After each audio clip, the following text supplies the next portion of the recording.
میرا مرشد میرا آقا میرا سلطان علی، میرا وارث میرا مولا میرا ایمان علی، کتنے انمول ہے اعلیٰ ہے مقدر ان کے جن کی واللہ زمانے میں ہے پہچان علی، میرے دل میں تو صدا تیرے نصیب کو میرا سلام ہو کہ تیری پیشانی پر وہ رومال بندھا جو زہرا اپنے ہاتھ سے بنا کے گئی تھی، مگر اے شیعہ حسین شیعہ علی حسینی سنی، جو بھی غم حسین میں آنسو بہانے آیا ہے ذرا اپنی عظمت کا تصور کرنا نا، وہاں ایک مرتبہ زہرا کے ہاتھ کا بنا ہوا رومال بنا تھا، تو کتنا خوش نصیب ہے کہ تیری آنکھ سے کتنی مرتبہ بطول کا رومال مس ہوتا ہوگا، کتنی مرتبہ جب جب غم حسین میں آنسو ٹپکتا ہے وہ آنسو بطول کے رومال میں جگہ پاتا ہے۔ یہ ہمارا عقیدہ ہے صحیح روایات کی روشنی۔ بس عزاداروں، حسین مسجد نبوی میں عبداللہ بن زبیر کے ساتھ اسی مسئلے پہ بات ہو رہی تھی، ولید کا قاصد آیا ہے، امیر نے حسین آپ مولا آپ کو دربار میں بلایا ہے، ابن زبیر تجھے بھی بلایا ہے، امام نے کہا جاؤ خبر دو ہم آئیں گے۔ ابن زبیر حسین سے دیکھ کے کہتا ہے مولا فرزند زہرا اس نے آپ کو کیوں بلایا ہے اور مجھے کیوں بلایا ہے؟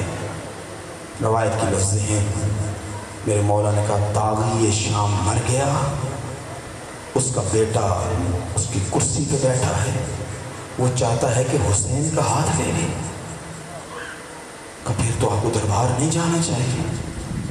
کہا ابن زبیر مجھے دیکھ میں حیدر کرار کا بیٹا ہوں، میں ابو طالب کا پوتا ہوں، میں دربار جاؤں گا۔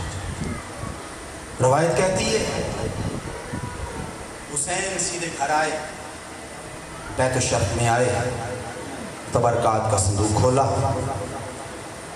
رسول خدا کے ایک امامے کا نام صحاب تھا، وہ امامہ جو رسول اللہ نے غدیر خم میں علی کے سر پہ رکھا تھا، حسین نے وہی صحاب تبرکات کے صندوق سے اٹھایا، اٹھا کے اپنے سر اقدس پہ رکھا۔ وہ ابا جو رسول معراج پہ پہن کے گئے تھے حسین نے اپنے دوش پہ اوڑھی، مصطفیٰ بن کے حسین چلا۔ ثانیہ زہرا حسین کے گھر آئی ہوئی تھی، جب بھائی کو تیار ہو کے حجرے سے نکلتا دیکھا نا کہ لگتا ہے حسین کسی سے ملنے جا رہے ہو، کہا ہاں بہن حاکم مدینہ نے دربار میں یاد کیا ہے، حسین اکیلے جا رہے ہو؟ کہاں اس نے مجھے بلایا میں اکیلے جا رہا ہوں۔ کہا حسین تو غریب نہیں ہے، حسین مدینہ بستا ہے، تیرے بھائی موجود، بھتیجے موجود، بھانجے موجود، عزیز و اقارب موجود، ساتھیوں کو ساتھ لے کے جا۔ یہ کہہ کے بی بی کی صدا بلند ہوئی عباس، سین ختم نہ ہوئی تھی کہ ام البنین کا جان مخدومہ کے قدموں میں موجود تھا۔ جی بنت پیمبر، جی دختر زہرا، حکم کیجئے کہ عباس حسین دربار جا رہا ہے، حسین کے ساتھ جاؤ۔ روایت کہتی ہے عباس نے فقط ایک صدا بلند کی، یا شاب بنی ہاشم، اے بنی ہاشم کے جوانوں۔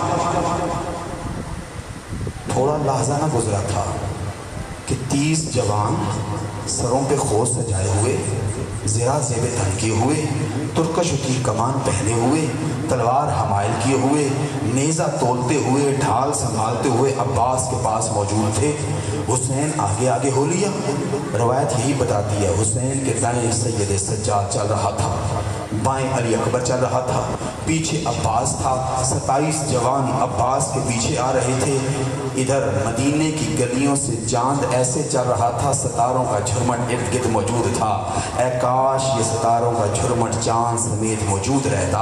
آج حسین بستا ہے نا، چلتا ہوا حسین درے دارالامارہ پہ آیا، ایک مرتبہ پیچھے مڑ کے فرمایا عزیزو تم یہی رکو، میں اکیلا دربار جاؤں گا۔ یہ کہہ کے حسین نے 2 قدم اٹھائے تھے، بس ایک روایت پڑھنی ہے، زیادہ زحمت نہیں دینی۔ 2 قدم اٹھائے، حسین کے قدموں پہ، حسین کے کانوں پہ قدموں کی چاپ آئی۔ حسین نے مڑ کے دیکھا، عباس حسین کا سایہ بن کے حسین کے پیچھے پیچھے آ رہا تھا۔ حسین نے کہا عباس میں نے روکا نہیں تھا؟ کہ مولا مجھے بھی روکا تھا۔ کہا عباس سب کو روکا تھا۔ عباس تو بھی روکا۔ کہ مولا مجھے میرے بابا کی وصیت ہے حسین کا سایہ بن کے رہنا۔ آپ کے ذہن میں وہ روایت موجود ہوگی نا، جب 21 رمضان، بس یہی سنو ذہن تو کو سمیٹ لو، جن کے نصیب میں آنسو ہوں گے آ جائیں گے۔ عزادارو سننا، 21 رمضان 40 ہجری کوفہ شہر تھا، فجر طلوع ہو چکی تھی۔ علی نے اپنے حجرے میں اپنے بچوں کو بلایا، دائیں طرف بیٹوں کی قطار تھی، بائیں طرف بیٹیوں کی قطار تھی۔ ازواج علی علی کی بائیں کی طرف کھڑی تھی۔ ایک مرتبہ علی کی آواز بلندے، بیٹا حسن۔ جی بابا، میرے قریب آ۔ حسن قریب آئے، مولا حسن کا ہاتھ تھاما، پھر حسین کو صدا دی، حسین کا ہاتھ تھاما، حسن کے ہاتھ کے نیچے رکھا، پھر محمد حنفیہ کو بلایا، محمد حنفیہ کا ہاتھ حسین کے ہاتھ کے نیچے رکھا۔ محمد حنفیہ سے آگے عباس کھڑا تھا، عباس کو چھوڑا، محمد اوسط میرے قریب آ۔ محمد اوسط بن خولہ آگے بڑھا، مولا نے محمد اوسط کا ہاتھ محمد حنفیہ کے ہاتھ کے نیچے رکھا، پھر عباس اوسط کو بلایا، عباس اصغر کو بلایا، عون کو بلایا، عبداللہ کو بلایا، عبید اللہ کو بلایا، اپنے بیٹے اداق کو، سارے بیٹوں کو بلایا، زینب کبریٰ سے لے کے خدیجہ صغریٰ تک ساری بیٹیوں کو بلایا۔ سب کے ہاتھ مولا حسن کے ہاتھ کے نیچے رکھے، اپنا ہاتھ مولا حسن کے ہاتھ پہ رکھا۔ ایک مرتبہ وصیت شروع ہوئی، میرے بچوں، میرے بعد یہی حسن تمہارا امام بھی ہے، حسن تمہارا باپ بھی ہے۔ حسن سلو کرے تم سلو کر لینا، حسن قیام کرے تم قیام کرنا، حسن جہاں جائے حسن کے ساتھ رہنا، حسن کے ہر فیصلے پہ آمین کہنا۔ ابھی علی وصیت کر رہے تھے نا، علی نے محسوس کیا کہ کوئی بیوی ہے جو علی کے قدموں پہ سر رکھ کے رو رہی ہے۔ علی نے اپنا ہاتھ بچوں کے ہاتھ پہ سے ہٹایا، اپنا ہاتھ بلا تشبیہ بلا مبالغہ اپنے شکافتہ سر کے نیچے رکھا، سر اٹھا کے دیکھا تو عباس کی ماں ام البنین علی کے قدموں میں سر رکھ کے رو رہی تھی۔ روایت کہتی ہے علی کی آواز بلند تھی، ام البنین، علی اس لمحے تیرے رونے کی وجہ پوچھ سکتا ہے؟ جناب ام البنین نے سر اٹھایا، ڈب ڈبائی آنکھوں سے علی کی طرف دیکھا کہ مولا بس اتنا پوچھنا چاہتی ہوں، سارے بیٹوں کو بلا لیا، ساری بیٹیوں کو بلا لیا، میرے عباس سے کیا خطا ہو گئی کہ میرے عباس کو نہیں بلایا؟ آواز ام البنین ایک لحظہ انتظار کیا ہوتا تجھے خود خبر ہو جاتی۔ ادھر وصیت تمام ہوئی، اب علی کی آواز ہے، یا بنی العباس ادھو علیہ، میرا بیٹا عباس میرے قریب آ۔ چلتا ہوا عباس علی کے قدموں پہ ہاتھ رکھے، واہ ام البنین تیری تربیت کے صدقے، 2 منٹ سے زیادہ نہیں لوں گا، تیری تربیت کے صدقے۔ عزادارو آواز آئی، مولا میں قدموں میں ہوں۔ کہا بیٹا میرے سینے کے قریب آ۔ چلتا ہوا عباس مولا کی دائیں طرف آیا۔ عباس کا سن تھا 14 سال، کتنے سال؟ 14 سال۔ حسین کا سن تھا 34 سال، کتنے سال؟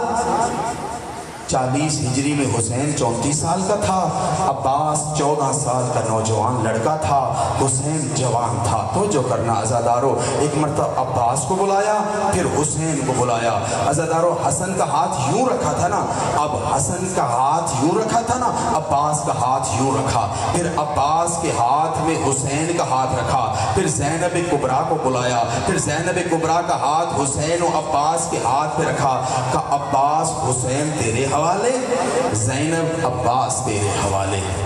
یہ کہہ کے علی کی آواز آئی، عباس کبھی حسین کو تنہا نہ ہونے دینا، حسین کا سایہ بن کے رہنا، عباس حسین غریب نہ ہو، عباس تجھے زہرا نے دعاؤں میں مانگا ہے۔ اب عباس کی آواز بلند ہوئی، مولا مجھے میرے بابا کی وصیت ہے کہ آپ کو تنہا نہ چھوڑوں۔ کہا عباس مجھے دیکھ میں حسین ہوں، میں جانوں میرا بابا علی جانے۔ اطاعت امام میں خاموش ہو گیا عباس۔ اب حسین کے قدم آگے بڑھے نا، درِ دارالامارہ سے پلٹا حسین۔ ایک مرتبہ دیکھا عباس کی آنکھوں میں آنسو ابھر رہے تھے، کہ عباس گھبرا کیوں رہا ہے، عباس پریشان کیوں ہو رہا ہے؟ یہ دارالامارہ کا در خیبر سے بڑا تھوڑا ہی ہے، میں تکبیر بلند کروں گا، تو دروازہ توڑ کے آ جانا۔ بھائی کتنا مان ہے حسین کو عباس پہ۔ عزادارو ادھر حسین دربار میں آئے، ولید نے خط پیش کیا، حسین نے اعلان کیا، مثلی لا